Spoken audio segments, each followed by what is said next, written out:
Welcome everyone to episode 43, the emergency crash edition of Just Joshing. I am your host, Joshua Pentel-Resco. I write stuff in podcast too. And this is kind of, like I said, a kind of emergency podcast edition. Originally, this was going to be two authors, Rebecca Raymond and J.J. Reichenbach. They were both going to do a podcast, and I was all set to do it, and we had a great conversation, and boom! I had this plan to go today because both of them were doing book events yesterday. I wanted it out before that happened. Unfortunately for me and everybody here, my Google Chrome has corrupted a few of my podcast conversations, and including that one, which really sucks. But that's what we had to do, and what we needed to be done. And so I was fortunate enough to be able to already reach out to both of them. They wanted to be able at the same time. So today it's J.J. Reichenbach who's doing a book signing tonight at Owl's Nest Books, which is going to be cool, and I can't wait to actually. I wish I could go. I have another event I have to go to this evening, and that's I'll get into that in just a minute. I just want to explain what's going on here. So, yeah, this week was supposed to be a dynamic duel week, and that's completely gone. So this week's guests are as follows. Today is J.J. Reichenbach. Mickey Mickelson will be the guest in the middle, and at the end towards When Words Collide, and I may have Miranda O now, but probably in all likelihood Miranda O will be next week. After her, it'll be Virginia Carraway Stark, and then Claire Marshall. And we'll see what I get from At When Words Collide, which is this week. So what am I doing at When Words Collide? At this moment in time, I'm focusing on being a podcaster and publicist more than I am a writer at this event, for a number of reasons. Among them, chiefly, it just, honestly, I wanted to come at this event a little bit of a different angle. There's a lot that goes on, and I feel as though being at the table all weekend, I missed out on some things last year. So this year, I'm kind of more of a spectator than an actual salesman. I'll have some books there, but not many, just maybe a handful. Mostly, I'm just there to meet, mingle, hang out with the community, which will be a good thing. Test out some new podcast equipment, do some hardcore interviews, which is going to be sweet. But yeah, it's just going to be a good time, and I'm looking forward to it, and I'm hoping to see quite a few of you there.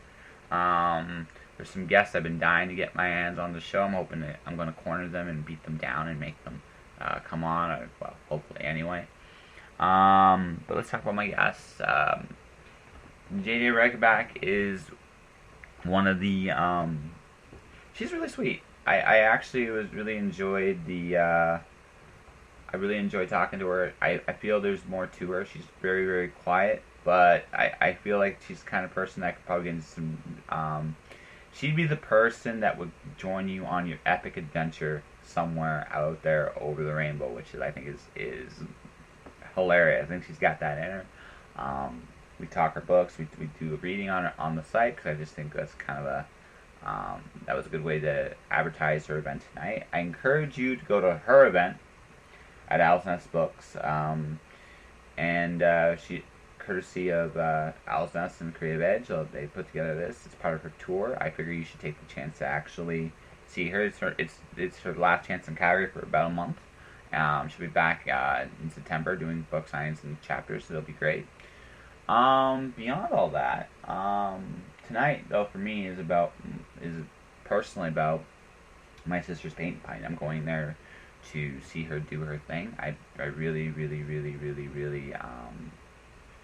want to make that happen, and it's gonna be fun. It's gonna be I'm really looking forward to it. My sister's is probably probably one of the most artistically talented people I've ever met. She can do so many different things. She expresses herself in so many different ways that, I kind of be a little jealous, to be honest. I just write. She writes, she draws, she plays music. She's got all these talents, and they're amazing. And I am glad personally that she's got the chance to show them to people, and been doing it for a while. I'm really really happy. I'm going to be there because that's what big brothers do. Big brothers support their sisters, especially when they're doing awesome things like this. And that's why I am going to be where I am going to be. Let's see, a couple more things before we get to the actual conversation. I'm going to recommend my clients. As a publicist, Craig DeLuey's book Children of God is out. It's amazing. It's gonna rock. It did not gonna rock. It does rock. It is literally the creepiest collection of poems I've ever read. Poetry therapy with the family of God, a famous cult that had a very tragic ending. You need to check it out. It is one of the creepiest stories I've ever read, and bar none. And you should take a look and go check it out. Same thing, Chris Marsh. Check out Wild Woman, part of the Journal Stones Double Down series. Her website's coming out in the week. It's going to be great. Check it out. There's going to be more to come with her in the days and weeks and months to come. And yeah, like I said, I have now entered into crazy busy mode. The biggest thing I've had to learn the last month is to organize my time, because lots and lots of things are always in demand of my attention at this point. And like I said, my day job had a lot more work last little bit, but yeah. So between that, podcasting, my book tour, and publicist, I don't have much time to breathe anymore these days. So I'm getting better at organizing my time. Literally, I woke up today, the first thing I did was do this podcast conversation you're about to listen to make up for the file going down the drain. And so, yeah, like I said, life is good, life is busy, and I'm just doing what I can to make things all this work out. And beyond all that, yeah. See you guys soon. I'll see you guys at When Words Collide. I'll talk more about that on the next podcast. Alright? You take care of yourselves, alright? Don't do anything I wouldn't do. And now for a word from our sponsor.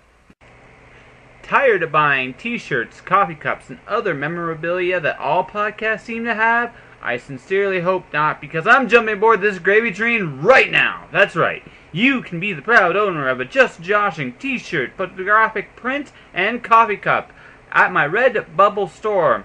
Redbubble has one-click ordering and will ship anywhere in North America. Check out http://worldwideweb.redbubble.com/people/jpenteloresco for more details. Good morning. Hey, Josh. How goes?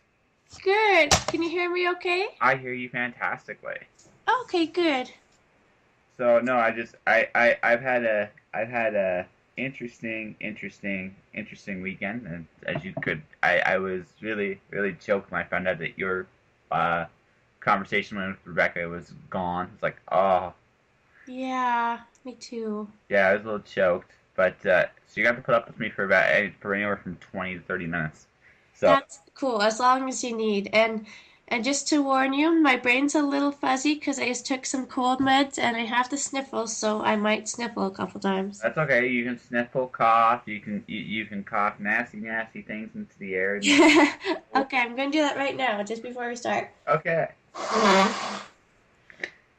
Yes. Okay, I'm good to go. You're good to go? All right. I am with J.J. Reichenbach. Please say I said that right.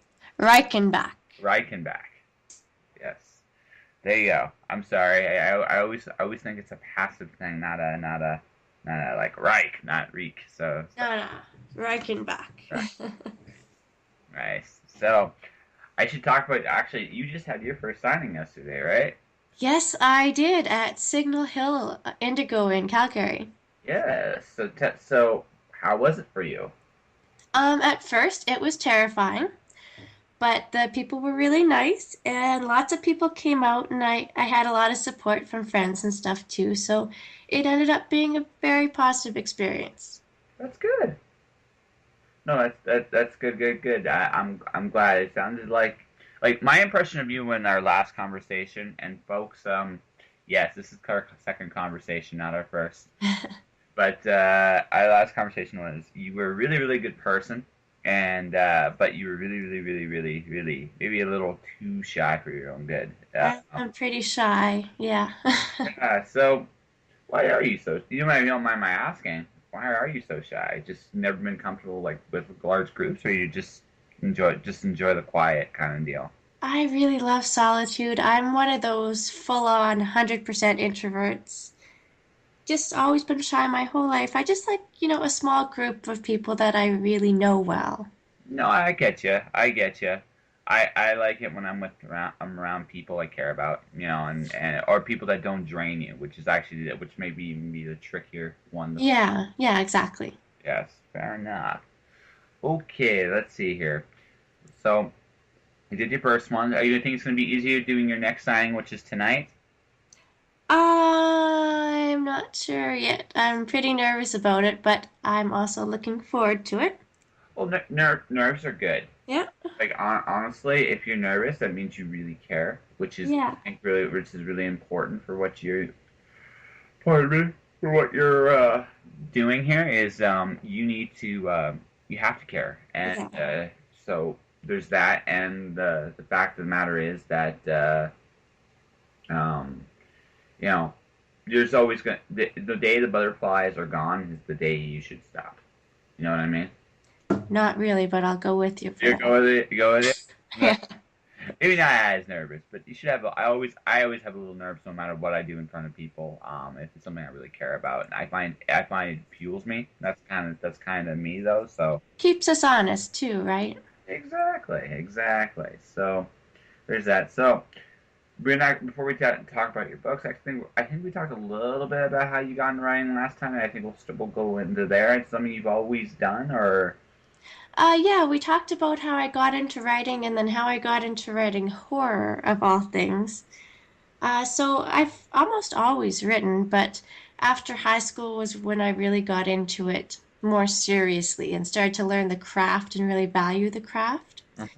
And simultaneously with that was when I started getting into being a beta reader for other authors, which has turned into an editing profession, which is what I do full time these days.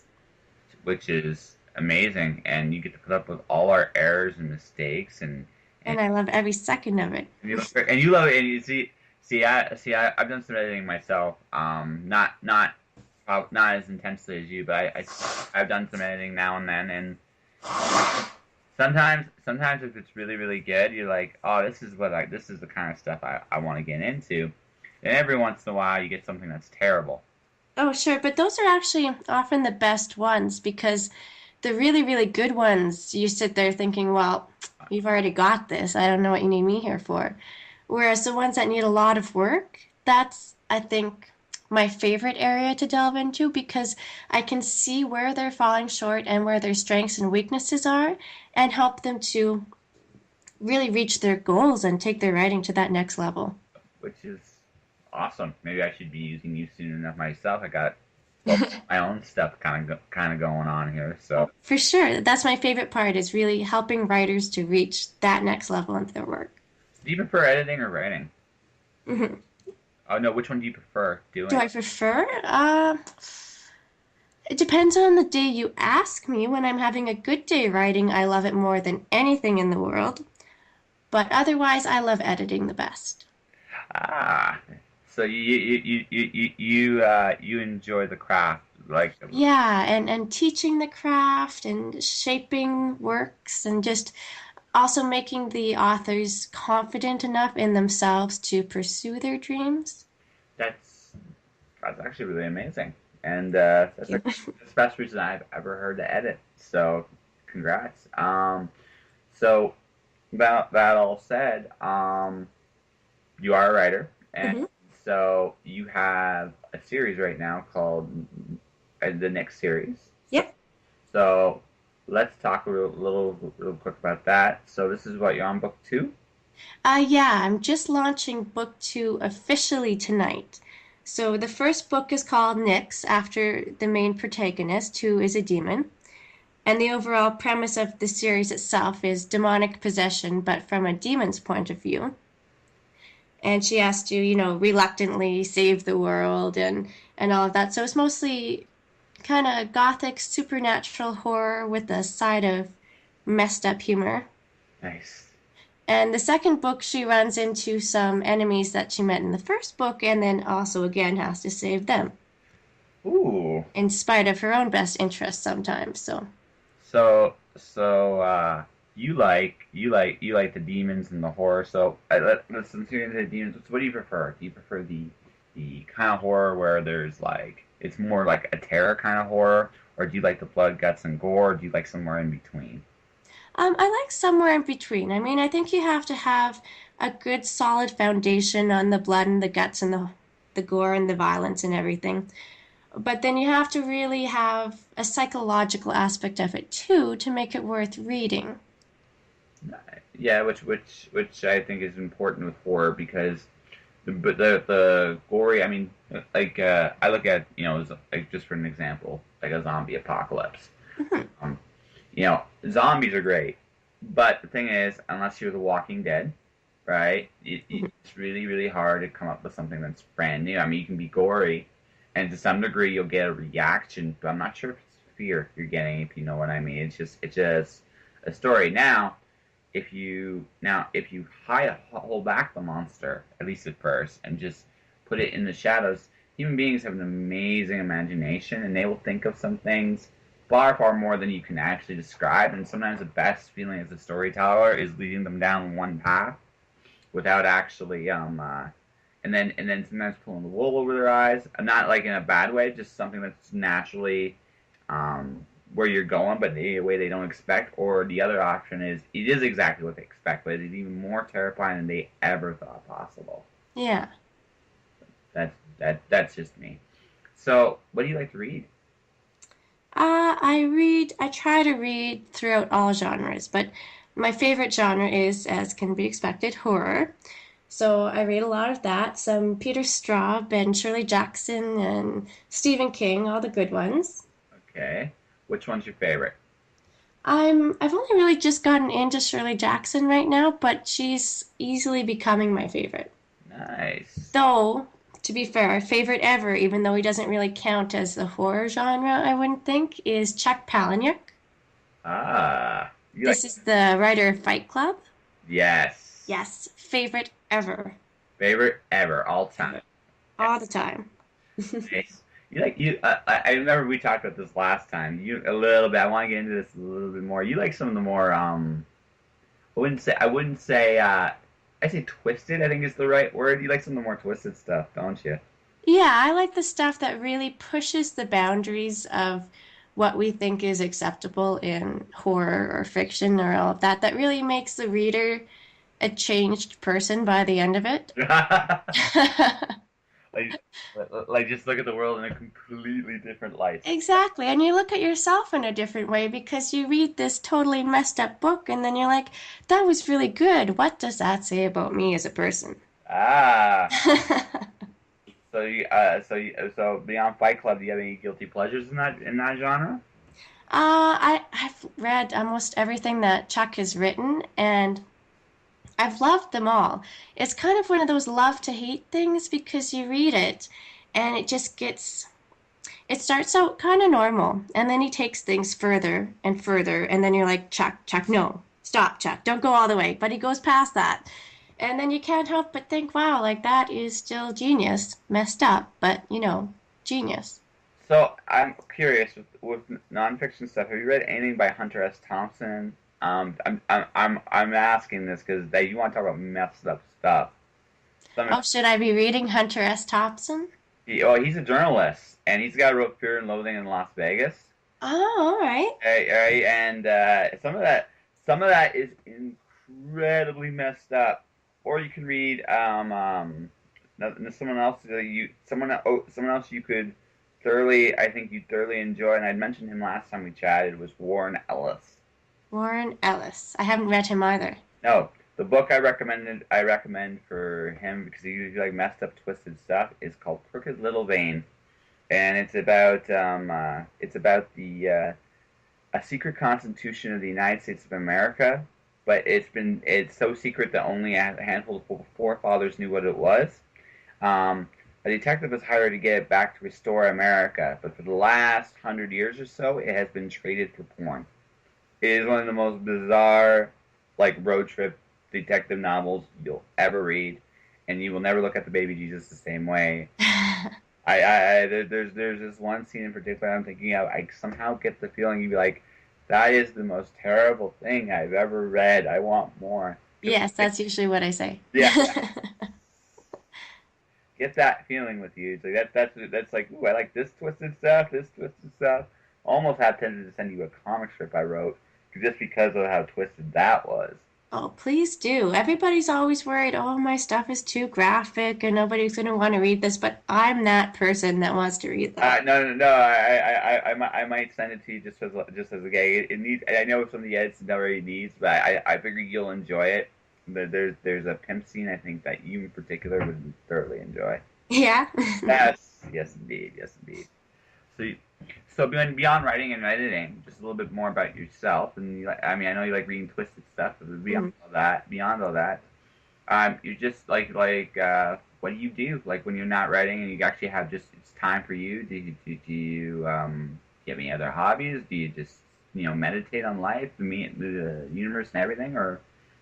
Well, my hobbies really are my life. Like my work is my life. So I do writing and editing and reading almost all the time. And kind of in between that, whenever I can, I travel. I try to spend like 6 months out of the year in Thailand. And that's usually the place where I write my books on the beach there. That's actually really cool. Why Yeah. Thailand? Why So Thailand? whenever I can do that, I try to. Wow. So why Thailand? If you don't mind my asking, just something. I just ended up being the first real trip that I went on, and I fell in love with the place. You gonna live there someday? Maybe. I mean, I wouldn't want to settle down just anywhere. I kind of want to go everywhere first.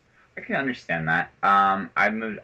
For me personally, I've seen all over North America, and I'd actually next step for me is to go worldwide. Just a little travel a little bit more and see a little bit more, and maybe hopefully next year when after some other things happen this year, I can actually really start focusing on making that happen. So. Yeah, I highly recommend it. And to be honest, Josh, it is way cheaper living 6 months of the year in Thailand than it is in Calgary. I know. Yeah. I'm very well aware of that. And I'm like, I could disappear for about 6 months to maybe forever. I don't know. Yeah, exactly. Like you disappear for a while, then you come back. Life is still there. Life, Pick things up again. ah, so, well, the cool thing about what you do too is you can still do work while over there because Exactly. yeah. When I get to the point where I'm doing this full time, like I'm still not there yet, but when I get to that point when I no longer need the day job, then I might go, Thailand 6 months a year is fantastic. Yeah, because you might as well. I can write and edit here as easily as I can write and edit on the beach, right? Yep. So I guess you're it's a winter thing, like you're gone during the winter and back during the summer kind of deal, or Yeah, more or less. that's your snowbirding. Okay, that's cool. Nice. All right. Let's see. We can let's we're pretty much near the end already, which is kind of sad because it's kind of sad because I've enjoyed this conversation. I hope you have too. I have too. I really enjoyed our first conversation too. I did too. I felt terrible. Like you have no idea. I was gonna actually post this up Sunday, and I'm like, it wasn't just yours. I still got to email 2 people. They might beat me. I feel no. You have no idea how terrible I feel about this. But I mean, Can't help it if the files are corrupt, right? well, I know. I Me know. too. It was like, wait, why is it 0? Oh God. It's like, well, at least I got back to you real quick, and you were able to do this. So I think actually what we're gonna do. Actually, we'll do a fun thing if you want. And I have one question left for you. Hmm. But I have a fun idea for you to actually kind of conclude this. The question I have left for you is, are you doing anything different for this book signing? Different. Well, this is the big launch tonight at Owl's Nest in Calgary at 7 to 9 p.m. So there's going to be wine and cheese and hopefully lots of people. If anybody can come, I want like whole full house there. Yes. And on this particular one, I'll be doing some readings from the book and answering some questions, a little Q&A, and then mingling with the crowd, I guess. So it's kind of like a party. It is kind of like a party. So, Yeah. and the little wine goes a long way to make it a little bit more easy to be socially, not quite so socially awkward. But actually, no, the last thing I was thinking we would recommend you do is just if you're cool with this, would you like to read an excerpt of your book here to close things off, and then we get all your social media stuff? Oh, sure. I'll just dig one out here. Uh, I have one somewhere. no, it's cool. I figured this would be kind of a neat little way to finish this off. And Sure, I'll grab my book. Just hold on a second. I've got about 1,000,000 copies, so. 1,000,000 copies?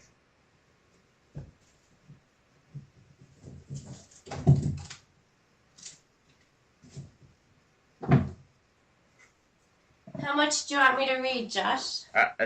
You can read a scene. Well, one scene seems like a good thing.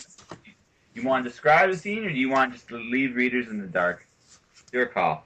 I'll leave them in the dark. It's chapter 1 of book 2, Notorious Nicks. Okay. This will be a good practice reading for me, I guess. Okay, so feel free to stop me at any time if I get long-winded. That's fine. Cool. Okay. Chapter 1. Nix refused to surrender the birthday hat. Mother kept throwing her a side-eye glance and raised eyebrow, but Callie's 10th birthday extravaganza was only just getting into full swing. Callie liked the pink cardboard hat with its multicolored tassels and glittered edges. It wasn't in great shape coming into their third evening of nonstop fun, but Callie was wearing the hat, and Nix was wearing Callie, so the hat stayed. Nix tugged on Mother's sleeve as they approached the line for the carousel. "I want to ride the ponies," Nix informed her in Callie's sugary voice. She looked at the line of people, then back at Mother. Nix tilted her head expectantly. "Right now." Mother pursed her lips, glanced at the line, then back at her daughter. "It is my birthday," Nix said. Mother sighed, nodded, and walked her to the front of the line. "Excuse me, ma'am," said a teenage boy in a red uniform, "but you're going to have to wait your turn. You can't just—" Mother handed the boy a $100 bill. He paused, but silently opened the gate. In some ways, money was more effective than violence. Less messy, too, though not nearly as entertaining. Nix ran through, pushing a toddler out of the way and claiming the prettiest white horse for Callie. Mother waved from the fence, her lips set in a flat red line. Even from this distance, it looked like she'd applied her makeup with a shotgun this morning. The air was thick with the scents of caramel popcorn and candy floss and sweaty bodies. Children swarmed the rides, shouting and laughing. The night air was warm against her bare arms, warmer still with all the bright, colorful lights and the tight crowd shuffling past. Nix shoved Callie's feet into the stirrups as the music started. The horse jerked, and Nix held on tight so Callie wouldn't slide off. Then it was just the two of them, sharing this moment, enjoying the easy companionship. The horses jumped and galloped and raced each other, never gaining but never falling behind. The crowd blurred into streaks of light and color, lilting carnival music swirling around them. Callie's heart raced with her horse. Nix let the elation flow through every cell of Callie's body, leaning into the spin with a wide grin and open arms. "I want to stay here forever," Callie whispered. Nix's smile faltered. "What's wrong?" Callie asked. "Nothing, kid," Nix lied. "Don't worry about it." She flexed Callie's fingers, working out the stiffness. Though the weather was lovely and the lights almost too warm, Nix felt a chill. They'd had fun together, but Nix knew it couldn't last forever. Callie would get along fine without Nix. She was a smart kid, and Mother knew her place. She'd be there to take care of Callie when Nix couldn't be. She'd stolen them more than enough money to ensure Callie's financial well-being for years to come.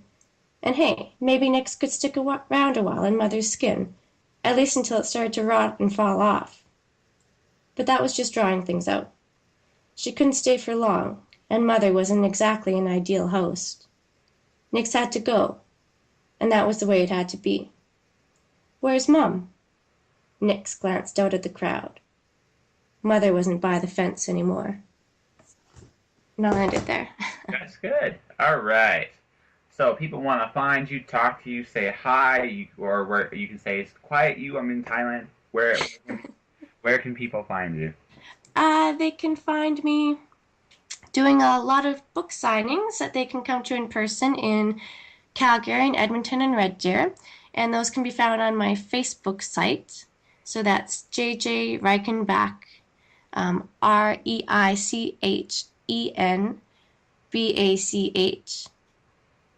Just look me up on Facebook. And no Twitter or Instagram or anything like that. Twitter too. Yeah, just at JJ Reichenbach. JJ Reichenbach, okay. And webpage was jjreichenbach.com. jjreichenbach.weebly.com. That's Weebly. All right. And that, I think,